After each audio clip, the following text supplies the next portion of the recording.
right. Well, we're excited to have you all join us. We really appreciate you taking the time out of your afternoon, spending your lunch hour with us to hear from some professionals. I assume everyone in the room has some kiddos at home. So my name is Sarah. I'm with Experience Tulsa. We are so grateful to have this partnership with TulsaKids. This is our second event in this Parent Talk series. And we're really excited today. This is our first virtual event, and we're really excited to see so many people join us. One moment, still admitting some people from the waiting room. So today's topic, of course, is positive parenting for your child's temperament. We're going to go through the presentation, and then at the end, we will have some time for Q&A and open discussion. So everyone will see at the bottom of your screen, you will see a Q&A box or a chat box. Feel free to drop your questions in there throughout the presentation. And if your question isn't answered during the presentation, we will have time for those questions to get answered at the end. So don't feel like we forgot about you. We'll make sure we answer all the questions at the end, as well as having some open dialogue and discussion. We're really excited again to have you all join us. Would love to tell you all a little bit about who we have joining us today. So today we are joined by Leslie and Donna. So Leslie is a child development professional with 35 years of experience and a grandmother's touch. Through Next Step Child Development, she provides screenings, early intervention support, and guidance to help families nurture their children's growth.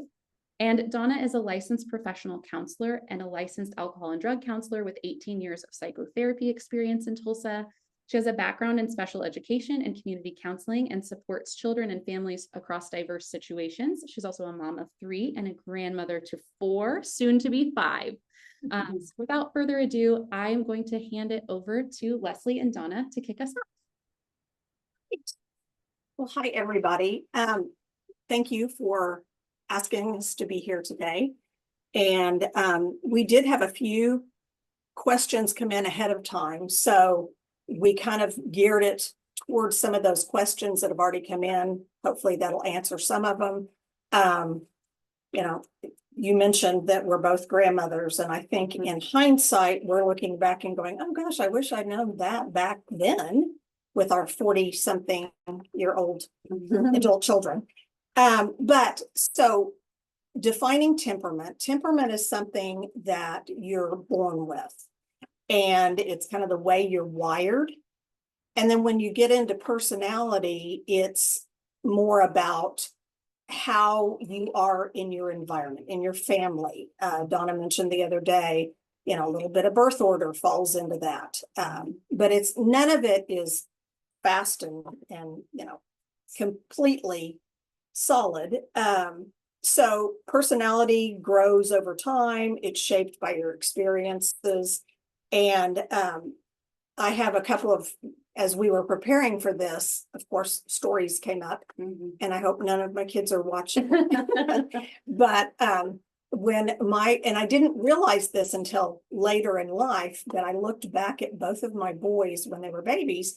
And the first one was the type that when he was in the stroller and people would come up to us and, you know, say, "Oh, you are so cute." And he would kind of look at them with this kind of, I don't know if I want to be your friend or not, so get out of my face. The second one, we laugh now. When he enters a room, everybody knows he's there. And so he would bat his eyes and, you know, just feed into people saying how cute he was. So I didn't know back then, but it was like, wow, that's what their temperaments were. And so the oldest one's name is Grant. That's how he approached pretty much everything. I mean, he was fun and he could be easygoing, but he was very kind of calculated. He needed to know what the plan was. Okay, then what are we going to do next? And Blake is just always there for the party. And people that know him as an adult are like, oh yeah, that's exactly who he is. So temperaments aren't good or bad, just as personalities where you have introvert and extrovert. You know, it's where you get your energy. And so an introvert, you know, gets their energy from within, and an extrovert pretty much gets their energy from, you know, other people. Yeah. And so neither are good or bad. And we were discussing yesterday too. I mean, those can change. Mike Grant, that was the studier and the surveyor, he's still pretty much that way, but he, as an adult, has chosen to learn to be an extrovert when he needs to be. So he gives presentations in front of 250 people. I never would have dreamed that when he was little. But he knows he can do it, and then he goes home and withdraws. And so, just based on those things, I think we can all kind of guess our own temperaments. And then also, I mean, there are things online that Donna's going to talk about in a minute about that you can go on and figure out what your temperament is. But there really isn't anything concrete that you can take a test on to figure out your child's, but based upon kind of the questions, just like I said, I could tell Grant was the surveyor, and I'll decide if I'm going to be your friend, and Blake was everyone's friend. So anyway. That's one thing I wanted to add about temperament is some of the things that you find most challenging about your kids when they're young can really turn out to be some of their greatest strengths as adults. And when you talk about your kids, you can also notice what words you use to describe them, and then choose words that really convey more of the positive side of whatever temperament or part of their temperament that really is hardest for you. So I know those are really hard skills to have when you're in the midst of raising young kids, for sure, but those are the things that you could do or a purpose to do so that you can see the strength in some of the behaviors that your kids are showing you. So, and one of the examples I wanted to give too was I was doing a young moms group years ago, and was telling a story about had an extrovert mom who was planning her four-year-old birthday party, had 25 kids and their parents, a bounce house, all the stuff, and their introverted child came downstairs and saw it all and ran back upstairs because she'd planned the party not intentionally, but planned it for her and not for him. And so he was completely overwhelmed. And, those are things that kind of come up. And sometimes the culture dictates what you think you need to provide for your kids. And it is a learning curve. So let's say that mom that Leslie's describing had the big party and that the kid didn't want at all. But usually you have to have the experience to see what you want to do in the future. And even for the child to be able to say, my mom and dad gave me this party and everybody else has parties like that. But since I experienced it, I know that's not what I want to do again. And if not, then the parents can guide them to make better choices for their temperament and personality for the next celebration. So, I mean, I think we all want to be able to provide our kids, everything that we possibly can in terms of what the people or the kids around them are experiencing, but it's not always the best solution for your kid, and there are other ways to celebrate without maybe having the big bounce house and lots of kids and lots of activities. So it is a learning curve for parents as well. So yes. Are there I guess we'll take questions at the end. Okay, so Donna is going to talk a little bit more about how you determine. Sure. And do I have the ability can you guys do feedback? I was just going to ask you if you are interested in specific sites that will determine temperament for you and for your child. Anybody? Okay, I'm going to give you some links. I was going to say, sorry. if you come off mute, you feel free, or you can drop that in the chat. Okay. I'm going to give you some specific links. We don't have a something written down that you guys could easily copy, but if you're working to determine what your child's temperament is, then there's a couple of sites that I looked at, and they seem to be in keeping with some of the research that I've looked into. The first one is personality.co, and it's called the NEA Personality Inventory Questionnaire. And it's really, you go through and you answer questions on a Likert scale. So it'll go from anywhere from 1 to 5. And that looked like it was in keeping with a lot of the stuff that I'd read. The other is all caps CECMHC, and that's an infant toddler temperament tool. The web address is www.ecmhc.org.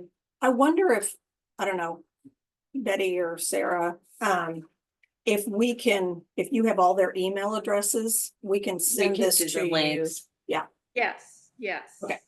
Okay, great. And someone's asking about teens, anything tailored toward teens. For teens, Teens. I don't know if I think the first one, that's a pretty comprehensive site, the personality.co. And I just pulled a few addresses off of that, but you can go into that address, and I think you'll find resources for any age. Yeah. So check that out. I'm sorry I don't have that specifically, but when I did look at the site, it had quite a variety of different addresses or resources that you could use. and teens really, when my boys were growing up, I was talking about the mom's group I was doing, and I was having them all do a Myers-Briggs on themselves. Mm-hmm. And so prior to the group, I had both of my sons and my husband do the Myers-Briggs, so we could kind of do it within the family. And it was really interesting because Grant, who's the surveyor, turned out to be, there was a middle line. He was just a bit to the left of the introvert. And the other 3 of us were all on the extrovert side. And after reading it, he turned around to me and he said, "So I'm not so weird after all." And I said, "Honey, you were never weird, but you're an introvert living in a family of extroverts." And so, once you kind of, and another example that I had was he, like I said, he was a planner. He wanted to know the next step of everything. So I wanted to plan a 16th birthday party for him as a surprise. Well, you couldn't surprise him because he had to know everything that was going on. Mm-hmm. So he was part of a youth group at that time and on the track team at school. And so I planned a Saturday morning, 7 a.m. breakfast where everybody came in their pajamas, and it was a blast. And at the end, he's not the one that's going to fawn all over you and say, "Oh, Mom, that was so great," like my youngest one would. But that night at dinner, I said, "Well, did you have fun?" And he said, "Yeah, that was pretty clever. I never would have thought of that." And I thought, ta-da, there's my compliment. But I had to know that that's the way he compliments. And so, looking for something a little deeper was not probably going to come from him. So anyway. Yeah, and speaking of adult resources for temperament, that's a really great inventory to take. It's called the Myers-Briggs Trait Inventory, and you can access it through humanmetrics.com. And I think that's a free resource. In fact, I think all the links that I've suggested so far are things that you can do without cost. So if you hit a site, find a site where you can take an assessment, but there's a fee associated with it, you might keep looking because there's lots of resources that are for free. And I think Leslie's right. I think that once you understand, and with the Myers-Briggs, you get 4 traits, and they'll identify 4 different traits that make up, primarily who you are.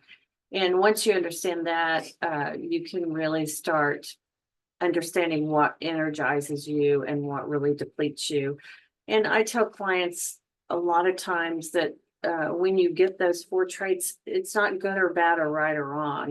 That's just some facts that you can build on and start making yourself more energized or understand what you need to replenish and relax and get away from. And it can change a little bit over the years too, because I did it years and years ago, and then I've done it a couple of times since then.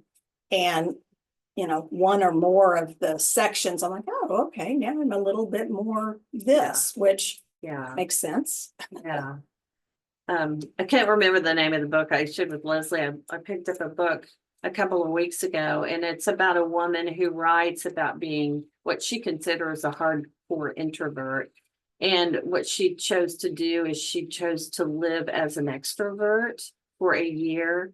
And you can change your reaction to the world. I think internally she's still definitely an introvert, but you can learn how to act as if you're an extrovert. I mean, we've all done it. I mean, in parts of our lives, we have to step up and do some things that feel very extroverted. So that's a consideration. And that's a real adult consideration. The Myers-Briggs is not meant for children. It's meant for teenagers and older. So if you look into that resource, just be aware. Also, I came across a book that I thought was very comprehensive, very practical. It's called Understanding Temperament, and it's by William Carey. And William Carey has it's not an assessment or an inventory, but he gives 9 different areas that you can observe your child and keep a record of, so that you can kind of figure out temperament on your own. And there's 9 areas, and I'll just go through them briefly, but these are the things you look for. And he suggests journaling for 4 to 6 weeks, and you take into account these 9 different areas of their lives. And one is their level of activity, their response to regularity or lack of, their initial reaction to things, their adaptability, their intensity, their mood, their persistence and attention span, their distractibility, and their sensitivity. And so if you journal your observations for 4 to 6 weeks, which I thought was a long time, I think you can kind of get a good idea about your kids. You know, if you don't already have a good idea about them, you can get a pretty good idea about them in 2 to 4 weeks max. But it's just your way of observing and then recording and using that data to kind of formulate an opinion about what your kid's temperament is.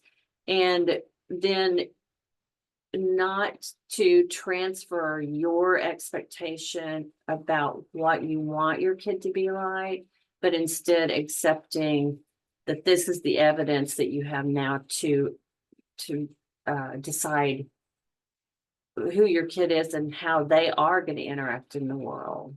And I don't know if any of you guys have ideas about what you want your kids to be, but I had 3 kids and they're all very different. They are. Very different. And Leslie and I have been friends a long time, so we raised our kids together. I know her kids really well, and she knows my kids very well. But we both would agree that we had to adjust our expectations pretty regularly with our kids because who they demonstrated to us that they really were. So that book, if you want to pick it up, is excellent. Understanding Temperament.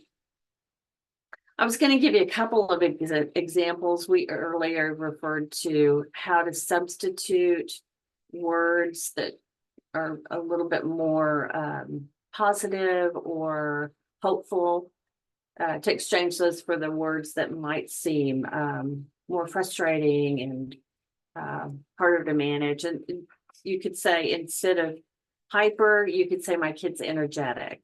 Instead of timid, your kid is cautious. Instead of stubborn, your kid's assertive. Instead of loud, your kid's enthusiastic.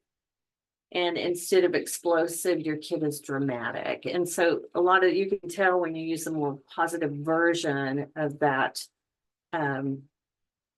descriptor, that you can also see how it might be really helpful for them as adults, with just a future template in mind. So, Well, and next step, which is Next Step Child Development, we have a Facebook page, and so I put things on there all the time. And one of the favorite ones is, do you have a strong-willed child? Do you have a, wait till they get older, they're gonna, be the leader, they're gonna this, that, and the other, if you can make it that long. And, that, we know that that's kind of the hardest part, is getting them to that point. But we're here to say that we have grown children now, and we're still here, and they're still here, and they're they're parents. independent. Yeah, they're parents. And so, so anyway, Yeah. If you guys have any input or any questions, I haven't seen questions, but. well, I had, Sarah had sent us ahead of time, there were like 5 or 6 questions, and some of them kind of interrelated. And so I was going to touch on a couple of them. One person was asking about temper tantrums, anger management, and ADHD in toddlers.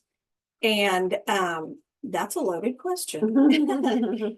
But then whoever presented it went on to say that the little person is, that's her first child, and that he was a 10-week preemie. And so that kind of goes into another realm of, developmentally, until children are 2 years old, we adjust for their prematurity. So, if they're 10 weeks old, then, if they were 10 weeks early and you subtract that, that's 2.5 months. So if you have a chronologically 10-month-old child, what is that, 7.5? And so that's developmentally, not that they necessarily will be that, but if they're doing things that look like they're behind, then oftentimes that is why. And so, you may have a 6-month-old that was 2.5 months early, and your well-meaning grandmother friend says, oh, mine was crawling by then. Why is he not crawling? Well, developmentally, he was early. And so anyway, so that is kind of and another quick thing on ADHD in toddlers. I think we would all agree that most 2-year-olds look ADHD because they're like yesterday, your thing. But just as an example, I was working with a family one time that the parents were concerned about ADHD. He was 2. And while I was at the childcare center observing all the kids, I heard this snoring that was like crazy. Like an adult. So at the end, when I did the parent conference with this family, I said, have you heard him snore? Hoping that they would say yes.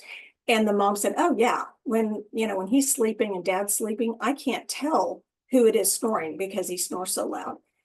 And I said, well, that's interrupting his sleep quite a bit. And so you might want to see an ear, nose, and throat person and see if maybe, he needs his tonsils and adenoids or whatever. But she said she had gone to her physician at the time, and he had said, well, just give him Dimetap at night. And I was like, So anyway, so they went to the ENT, he got his tonsils and adenoids out, and he started sleeping through the night.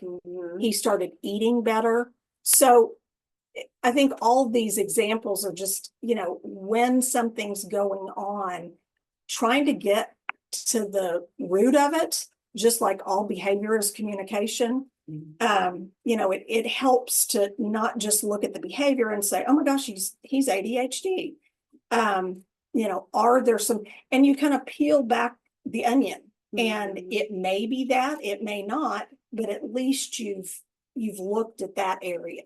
And we talked about too, I do trauma work in my practice, and so a lot of times kids who have been labeled as ADHD are really just manifesting symptoms of trauma, and trauma is very unique to the individual. And so what traumatizes one person might not be traumatic to the next. And so that's a consideration as well, is when you have a kid who's just flitting from one thing to the other, that could be developmentally appropriate. It could be some physiological problem, or it could be a psychological problem. So that would be an important thing to get help with if you are experiencing that with your child.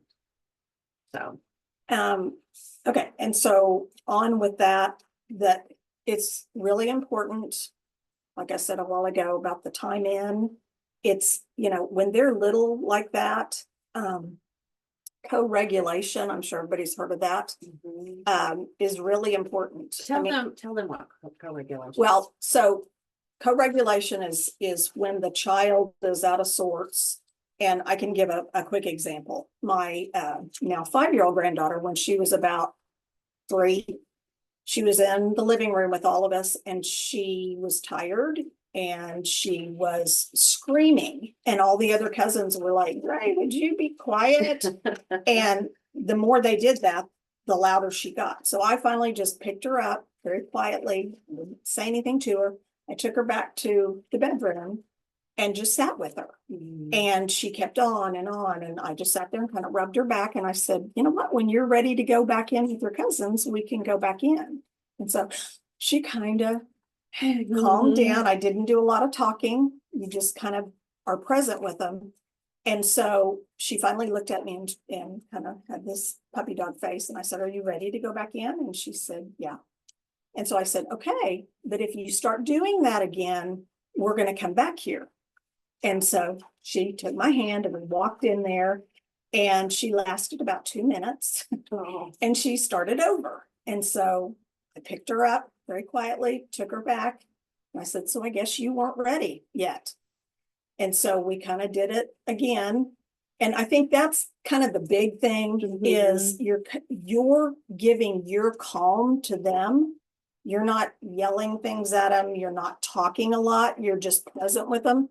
And then, so that's co-regulating, but that infers that you are regulated. So I know oftentimes that's really hard to do as an adult, as a parent. But you get calm and you share your calm with them. And consistency is the key. I might have had to take her back there 5 times. It only took 2, but the consistency where they know that's going to be the outcome. If I do that again, I'm not going to get yelled at, but we're going to come back here. Yeah. And I want to be with my cousins. So Absolutely. There's an acronym that we use with adults, and it can be applicable to children as well. And it's HALT, HALT.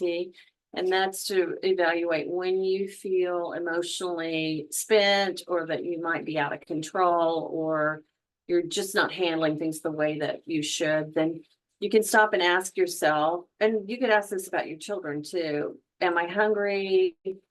Am I angry? Am I lonely? Am I tired? And if you're any of those things, you remedy that first and see if that really impacts behavior. And generally it does, not always, but generally if you remedy those 4 areas, then you can have a clearer picture about what's really going on. I know my granddaughter, she was rocking along pretty normally, and then she had a meltdown and she was kicking. I believe she was kicking, and my daughter was there, so she was handling it well. But probably 10 minutes into addressing the symptom, we realized we hadn't fed her. So we gave her some food, and she was a new person. And so you can think of that with your own kids, is that they're very dependent upon you to know what they need. Cues, Yeah. Well, and adults now, I mean, it's, everybody uses the word hangry, and we use that kind of flippantly with adults. I use it with my son often. And it really is. I'm sure you've all had instances with that. Yeah, absolutely. So there was another question about emotional regulation, about what do you do when your child's, showing anger, sass, yelling, name calling. First thing is connection again before correction. But then setting the limits to say, I understand you're mad at me, but I'm not going to allow you to call me names. That's not okay. And that's where you do not take it personally. Right. Okay. You Yeah. just don't take it personally. Yeah. And then redirect and say, try again with respect, use your calm voice. And then on being sassy, got some of that with my granddaughter too.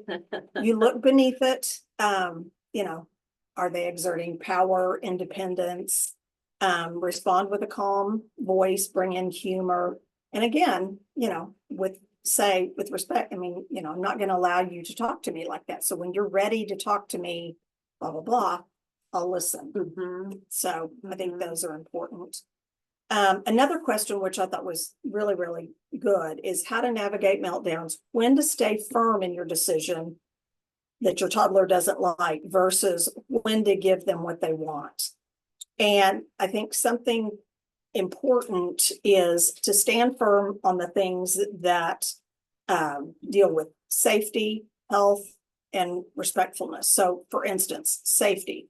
You're going to wear a seatbelt in the car. You're going to get in your car seat like yesterday. You do not run in the street, but often you may have heard this before, instead of say your child's up on the table, instead of saying, don't do that, get down if you can. And it's hard to do in the moment. Believe me, I still as a grandmother do this, to say your feet need to be on the floor. So tell them what you want them to do versus don't. Because after the don't, all they hear is what you say. So safety, health, like they're going to brush their teeth, they're going to go to bed. We are going to limit screen time. And then as far as respect for people and property. So we don't hit, we use kind words and gentle hands. And again, I'm sure you're thinking, I've tried that. It's the consistency. Right. I mean, it has to be something that they hear over and over. Then there are things that are negotiable, like, what they wear. I know it drives some parents crazy. And you can always, when you drop them off at childcare, say, she dressed herself this morning. That was not what I put together. Choosing what they're gonna play, Legos over coloring. It's kind of a pick your battles type thing. Is it super important that they do this? Is it a safety concern? Right. Or a health concern? Yeah. Right. Well, I'm sorry, there are a couple of questions. Can you all Okay. see them? oh yeah. Here's one. My son will be 5 in January. He is my only biological son, and I have spoiled him very much. He does have a speech impediment. His behavior is so horrible, and the tantrums are bad. Now I'm trying to fix the behavior at home with a speech therapist, at school with a behavior counselor. Is there anything else that I should do? I have a couple of thoughts on that. So I ran a thing called Sprouts Child Development, where we had speech and occupational therapy and a developmental clinic. And getting speech services at school is great, but they don't have the capacity that private therapy does, because a lot of times they're doing it in groups. And I've even worked with a lot of school principals and personnel that have said, the services that we provide at school they're not going to catch them up. So if he's 5, if you haven't done it already, I would recommend getting some private speech therapy one-on-one, so they can address specifically what you can absolutely still do the school services, but maybe do some private. And and when you said the behaviors, it's typically because they're frustrated that people aren't understanding them. And so you're going to see the behavior because, I know what I'm trying to say. Why don't you know what I'm trying to say? Why don't you understand it? And so I think first I would look into some private speech therapy. She did say the school does have one-on-one speech therapy. And then she said there is a behavior counselor that is working with the child. So is there anything else? It looks like at school with the behavior counselor or I don't know, with the speech therapist, at school with a behavior counselor, but the speech therapy sounds like it's one-on-one, behavior counselor, maybe one-on-one. I don't know. Okay. So is there anything else this parent can do to support this child and to sort of change that tantrum behavior in tandem, I guess, with the speech therapist and the behavior counselor? Well, the first thing that comes to mind, because I do mental health in my private practice, is that I would want her to take care of herself. Yeah. Because parenting is a tough, unrelenting job. And so I would say, be sure you're resourcing yourself and be curious about information you can find online and, read books. Because information's always changing. And I think that the hard part is this. Parenting is a marathon. You cannot liken it to a sprint. And so part of what you do is like Leslie said, is you stay consistent. Consistency is king, and you will ultimately correct the behavior or modify the behavior to the point where you feel like it's acceptable. So yeah, I think it's great at 5, you've decided you're going to regain control of the situation, because you absolutely can, and have faith that you will do that. Well, and like we've been talking, he just needs your help to do that, because, I don't know specifically what the behaviors are, but, one of the other questions was how to discipline your child better. And that, that's a whole range depending upon, how old they are and that, but discipline rather than punishment. And discipline, the definition of discipline is teaching and guiding. And so again, like Donna said, you've got to take care of yourself, but in regulating yourself, you'll be better able to regulate them. And back to the all behaviors communication.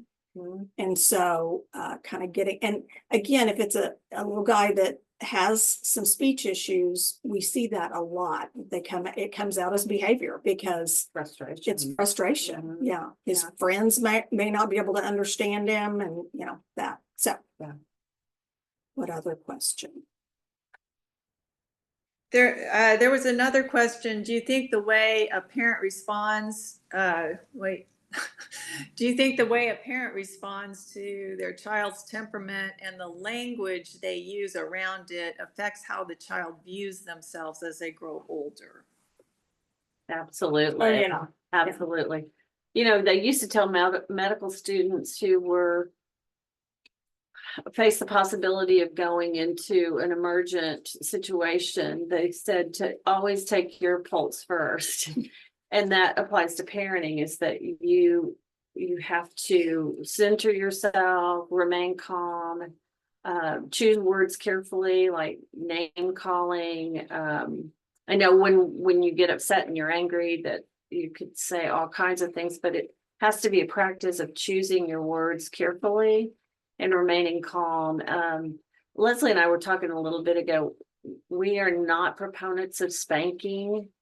And so there are lots and lots of other ways to discipline a child, because spanking is definitely punishment.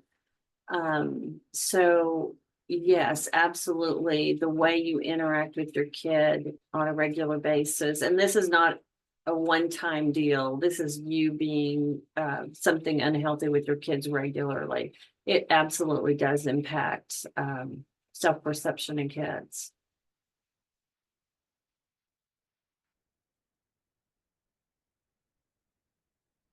More questions?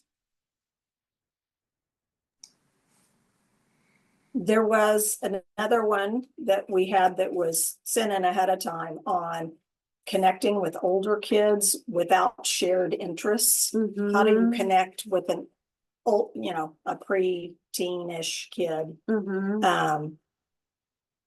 with, Yeah, I hope some of you have older kids, and we'll address that, briefly. But you know that you have a shared experience with kids, even if you don't have shared hobbies or interests, that you have the shared experience of being a family, from day one, with your kids. And so I would suggest you try to remain empathetic with these transitioning tweeny kids, and you can be interested in their views and their opinions and what they've experienced apart from you. And there's always great ways to have conversation, even if you don't, like the same football team, or or you don't agree on what looks good in terms of clothing. And so yes, you can continue a relationship with your kids even though they are moving away. I know there's a trend for tweenies to move into more of a peer relationship, and more importance on the peer relationship than the family. And I was encouraging my families to continue to be a big part of the tweens' life, even though they want to be autonomous and separate. It's really important that you continue to emphasize family connectedness and family activities and events. I, if you guys have any specific questions about tweens, we'd love to hear that. You know that when they get older, you move into coaching behavior rather than managing behavior. There's still going to be boundaries and there's still going to be consequences, and you absolutely continue with discipline, but it's more of a conversation. It's more of them being a part of a discussion that is something you might want to talk to them about. When you say, I don't like it when you wear, like, my granddaughters are little, the oldest is 9, but she started wanting to wear a belly shirt. And so, there had to be a conversation about, tell me about why you want to have a belly shirt. And of course, mom and dad have as much input as she does, but it had to be more of a discussion and less of a hard and fast rule of absolutely no belly shirts. Instead, it was more like, tell me about belly shirts and why you want to wear them, and we'll tell you why we think they're inappropriate and why we don't want you to wear them. So it's more conversational, of course, with older kids. and that makes me think too, because I use this a lot with little ones, but it applies here too. Mhm. That when you're having a conversation, there's a big difference between talking with the child and at the child. Mhm. And so we use that typically in early childhood because people, say, oh, well, my child hears X number of words, but is it back and forth? Is it a serve and return Mhm. conversation? And, we know that when they're little, you're not going to have a lot of that, but even when they're infants and they're babbling, you can do that serve and return. It's they coo and babble, and you wait till they kind of slow down, and then you do it back with them. Mhm. And so I think having conversations with, or talking with rather than talking at, is really Absolutely. important. When it comes to tweens and teenagers too, you can have a hard and fast rule about what time they have to be home, and you can decide that as a family. But let's say your tween comes home and they say, let's say teenager, because I can imagine a tween would, but a teenager comes home and they say, well, the dance or the party's not over till 11 and I know you want me home at 10, then you can have a conversation about that. You do not have to remain rigid. Just because it was a rule doesn't mean it has to remain a rule. You can make exceptions. And when you negotiate that, you just ask them, similarly to the Belly Church, you say, why do you want to stay until 11? And what's going to happen at 11? And will you be home 15 minutes later? You know, so you have that kind of discussion with them. And because you do have to have some flexibility while still having expectations and boundaries with them. And I have a great example of that too, that I just thought of. So my first one, who was a different temperament than mine, he had a curfew of 10 or 10:30 or whatever. And apparently his friends, or maybe he was 11, and they could stay out to midnight. I still have a paper he wrote us on why he needed to be able to stay out as late as his friends. And after discussing it with it, but I came across it the other day. I was like, oh my gosh, he's a negotiator from way back. So yeah, I mean, he had some good points. And so we were like, oh, okay. So we changed his curfew. That's good. Yeah, that's good. Any other questions? And feel free to come off mute if you have a question you'd like to ask aloud. Yeah, absolutely. And if you're not comfortable, you can drop it in the chat and we can answer it from there. I'm not able to see the chat by now. No, but she'll read it. Yeah. I'd kind of like to know how old people's kids are that are on. Yeah. That are all listening. Just out of curiosity.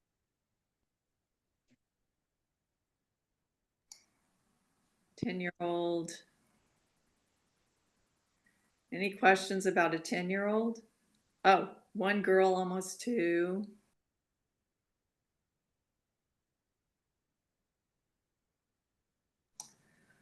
Five and 9, 13-year-old twins.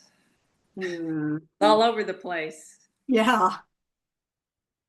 5-year-old. Well, was this helpful? Did we tell you anything you hadn't already heard before? I know I thought it was great.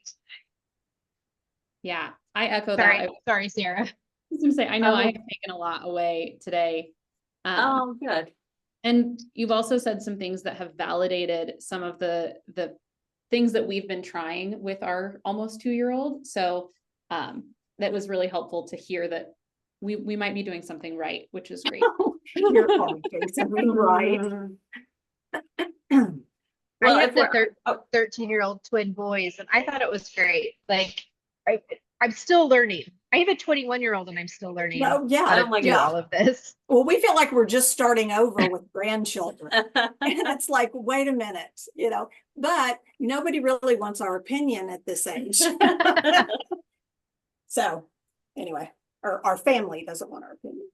I will say, just in conclusion, and you guys feel free to chime in if you want to, but I think being a good listener is really just invaluable. Is that we want to insert and interrupt and put our opinion in, but really if we sit back and we listen to our kids, we'll get some really valuable information. The other part of that is if you can validate you can recap and validate what they're saying, they're going to feel heard. And even if you don't agree with their perception or their resulting feeling, it's important that you listen and say, I bet that was really scary for you, or I bet you felt really sad about that. And then that way they know they're being heard and they understand, or they feel like you can understand how they're feeling.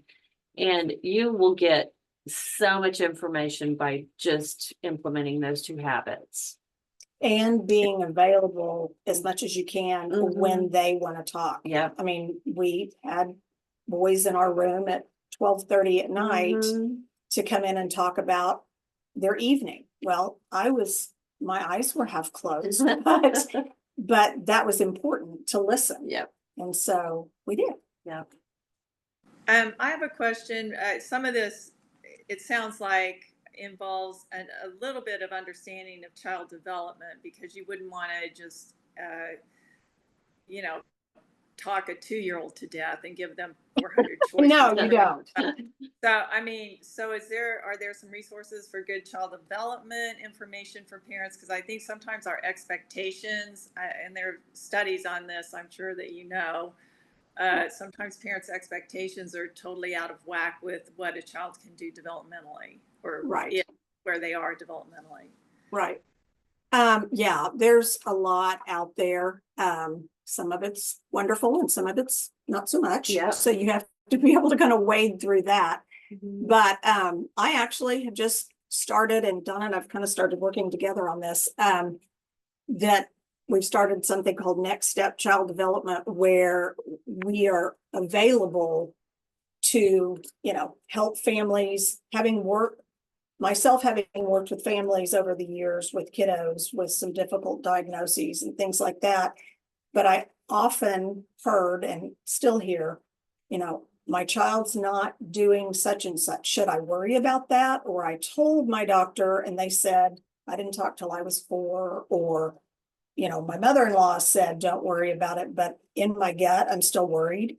And so, at Next Step, I'm just starting, but meeting with families to kind of talk through, is this something that needs further evaluation for a diagnosis, or is this something that you can, work through or whatever? So anyway, so that's us here in town, but I actually am working with a national group called Big Life Journal, and they've started a separate component, which I'm going to be part of, that called Growth Minded, and they have all kinds of resources, printable things that you can. They had the other day I shared on go to the Next Step Facebook page, but the other day they had a contract you can do with your child on screen time.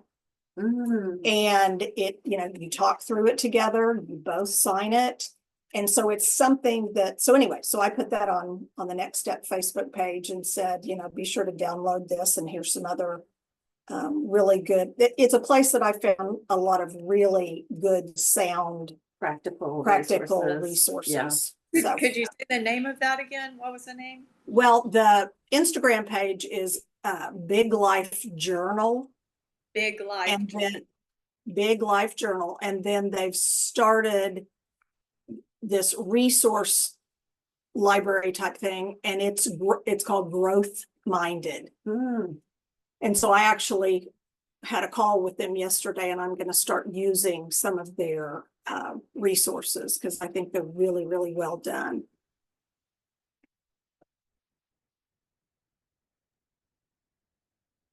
Any other questions before we wrap?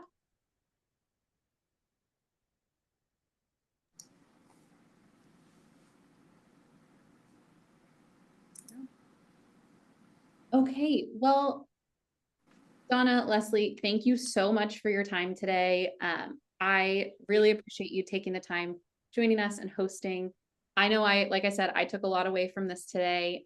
And for everyone that joined during your lunch hour, again, we appreciate your participation, and I hope that you all took some tools away from today's session as well. We will do another one of these in October, so stay tuned for information on that one. And if you're looking to connect with parents in person, I would encourage you to join Experience Tulsa at Mom Walks. We do the third Tuesday of every month at Gathering Place. So Tuesday, October 21st, we do a walk. Moms get together, dads can come too. Bring your kids, and it's a great opportunity to connect with other moms. We walk about a mile and talk and chat. And so we'd love to have you join at that. The TulsaKids team will share this recording as well as links and resources early next week, so be on the lookout for that. If you all have any questions that you don't feel like got answered, feel free to send those our way as well. You can send those to me. It is events@experiencetulsa.org. And I'm happy to forward those and pass those along so we can get you some answers if you don't feel like you got your questions answered today. So again, appreciate everyone's time today. I hope you all have a wonderful rest of your week. Happy parenting.